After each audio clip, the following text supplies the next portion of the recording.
করে আমার খুব ফাস্টফুড খেতে ইচ্ছে করলো। এমনিতে খুব একটা ফাস্টফুড লাভার আমি নই, মানে একদমই খেতে পছন্দ করি না, কিন্তু মাঝে মাঝে একটু একটু চলে। যেমন আজকেই আমার হঠাৎ করে খেতে ইচ্ছে করলো। আর অনেস্টলি বলছি, অন্যান্য ফাস্টফুড আমি একটু হলেও খেতে পারি, কিন্তু এগরোল চাউমিন আমি একদমই খেতে পারি না। এগরোল চাউমিন ভাতে যা দেবে একটু হলেও আমি মুখে তুলতে পারি, বাট এগরোল চাউমিন একদমই খেতে পারি না। তো ভাই আমার জন্য নিয়েছিল চিকেন ললিপপ, যেটা সাইজটা দেখো কত বড়, আর এটা সাইজ অনুযায়ী দামটা অনেকটাই কম নিয়েছিল, মাত্র 20 টাকা। আমি তো শুনেই অবাক হয়ে গেছিলাম।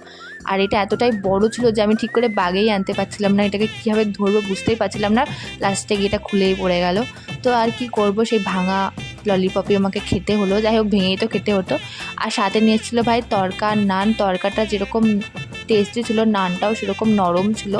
আর তড়কা দিয়ে এক্সট্রা যে ডিমের গন্ধ সেরকম কিছু ছিল না, সেই জন্য আমি খেতে পেরেছি। নাহলে ওই ডিমের গন্ধর জন্য আমি ফাস্টফুড খেতে পারি না। তো যাই হোক, আমি খেতে থাকি। আর ভিডিওটা ভালো লাগলে একটা লাইক, আর চ্যানেলটা অবশ্যই